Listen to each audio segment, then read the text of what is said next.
Good morning, Scott. Good morning, Grace. It's such a pleasure to have you here. I know you have a busy schedule. Thanks for making this trip and talk to my audience. Thank you very much. I'm looking forward to this today all week long. Do you want to tell everybody a little bit about yourself first? Sure, I'd be happy to. My name is Scott Gannon. I am the Regional Vice President for Ravis Mortgage, running the mortgage platform for the state of Massachusetts. Got 35 years experience, but wanted to get back into the sales with a great brand, which is Ravis Real Estate overall. The market is shifting and interest rate has been changing so much over the last few months. We have some questions for you. Fire away, I'm looking forward to them all. Okay.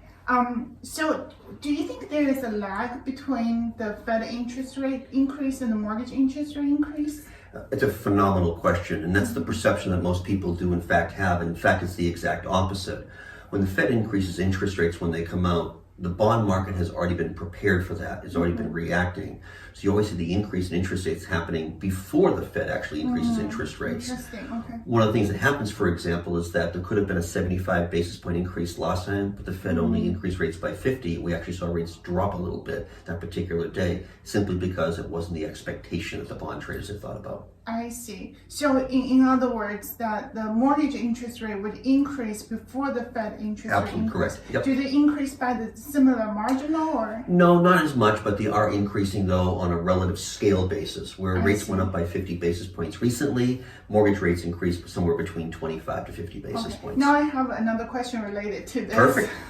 So then, once you see the Fed interest rate also goes up after the mortgage interest rate has been increased, would that in turn affect the mortgage interest rate even further? It will, only because of what the forecast is going to be down the road, and that leads to a number of other questions where what is the long-term policy with the Fed? So my second question is.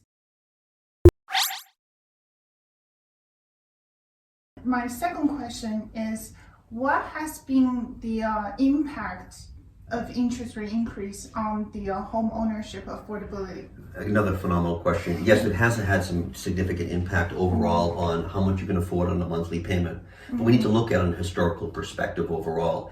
Interest rates are still at a fairly low level if you go back 25, 30, 40 years. So while we may see rates in the fives right now, that's still a great interest rate. And we also have to look at what the increases in income are for someone. We're seeing more and more higher wages, which is offsetting the increase in interest rates. So while affordability has shrunk a little bit, overall affordability in the time to buy is still right now. So the bottom line is that the people still can't afford these properties, even at these higher level of prices. It's still an affordable commodity for them. Right. The increase in the mortgage rate itself is not necessarily as scary as it looks in terms of impact on the real estate market. And it shouldn't be. Right. We saw record low interest rates, the lowest in history. The increase in interest rates and why they're going up right now. Right. There are two things the Fed is tasked with: keeping unemployment levels at a certain level all the time, making sure people are gainfully employed, and that inflation doesn't get more than 2% on an annualized basis. And right now, we are significantly above that. We're at 8.3% inflation rate increases. Something that the consumer needs to ask themselves: would you rather pay a higher mortgage rate once when you buy your home, or would you rather pay every single month more for food, energy, clothing, education, things that we have to buy every day, every week, every month? The answer is simple. The mortgage rate you'd rather pay a little bit higher on, so you don't continue to see this higher cost of overall living. Right, because the other is essential. Right? Exactly correct. Right. So the Fed right now is working to bring that inflation rate down from 8.3% back to that target of 2%. And then guess what? Once that happens, we'll see a decrease in interest rates once again. So what do you think is the forecast ongoing? We are going to unfortunately see an increase in interest rates over the next couple of months until the time we start seeing a decreasing on the overall inflation rates. And they're getting some progress on this overall. Rates will continue to go up, but it's not a long-term thing. Hopefully by the end of this year. Exactly. So you think by next year, do you think it's possible that the interest rate might start I do. settling? I think, in my opinion only, that I would absolutely feel that's exactly the case. Supply channels are clogged right now. As those loosen up a little bit, and as we see the decrease in gas prices, all of that, yes, interest rates will follow suit. I think some of our audience may be curious. exactly what is the highest point that the interest rate may go up to, or is that a reasonable question? Yeah, that's really hard to say because unless we get some sort of a stagnation on the increases in inflation, and today was a little bit lower. It went from 8.9% in March to 8.3% in April. It's a step in the right direction. I would think that we're going to probably see something at some point in the sixes, but again, it's only a temporary basis though. I've heard of situations like if the Fed tries to increase the interest rate in order to tame the inflation rate, but if after a while the effect is not significant enough, it may cause the Fed to reduce interest rates since they did not reach the goal. Absolutely correct. So what ends up happening is a recession, where we're talking about, where we're starting to look at the Fed increasing, and then all of a sudden we see a slowdown in the overall economy. And then we've seen this pivot happen many times in the past where they came in too late, went too aggressively, then all of a sudden we saw stagnation in the economy, and they had to immediately turn around and start lowering interest rates. So it has happened in the past. So it will be very interesting to keep observing the market over the next 6 to 12 months. I think you and I need to have this exact same conversation a year from today. Just look back at this conversation. Exactly correct. Is buying points a good alternative for the buyers today? It could be. There's two parts to that question. To define points a little bit here is points are prepaid interest. You're paying a sum of money at the time of closing to get a lower interest rate over the life of the loan. Typically, every point you pay gets you about 0.25% lower interest rate. Right now, the way mortgage-backed securities are being traded right now, it's even better than that. So this is one of the rare times, and I haven't heard points discussions happen until very recently versus the last 5 or 10 years, that points might be a good alternative right now.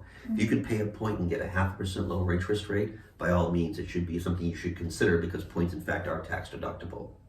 But when it comes to overall interest rates and points, etc., you need to look at the larger picture too. For example, let's look at an investor property. Interest rates, quite frankly, are not important to an investor. Cash flow is. And you may say to someone that the mortgage rate may be 10 or 12 or 13% as an investment property, and that may come with points as well too. But if the property cash flows properly, the interest rate and the points become irrelevant because it's still a performing cash flow analysis. It's a performing investment vehicle for them. So investors, don't get worried about interest rates right now. Be more concerned about cash flow of the property. In other words, if the cash flow is steady and safe, in the long term, it's going to be a gain, although in the short term, the return on interest is slightly lower. Absolutely correct. Yeah. Absolutely correct. Good point. There's a lot of good things happening in the mortgage market right now on interest rates overall, and I think that people should take a close look with their agent and their lender on what is the best options for them. Some of my buyers have asked whether or not now is a good time to buy points because they're thinking maybe next year or 2 years later the interest rate will become lower. So why don't they refinance at that point versus buying points now? But my answer to that would be simply, we don't know what's going to happen a year or 2 years from now. And if you're looking at something that you have a specific budget that you want to target towards, and if that one point can get you to that target payment, then by all means, that might be the right thing for you. One other thing when it comes to points too, I've always used this kind of analysis. If you can afford a certain payment, is the point better served as getting your mortgage rate lower? Or is that one point, say in a $500,000 mortgage, $5,000 better spent at Home Depot? And people need to look at that. It's like, where is the best use of my money? And that is something that people should look at themselves all the time, because the first step everybody makes when they buy their new home, they go to Lowe's or Home Depot. That's a very good way of thinking. So that's a great thing. Thank you so much. Thank you, Chris. I appreciate the opportunity today, and hope good luck with the market. Thank you. I look forward to our next discussion. Similar here. Thank you.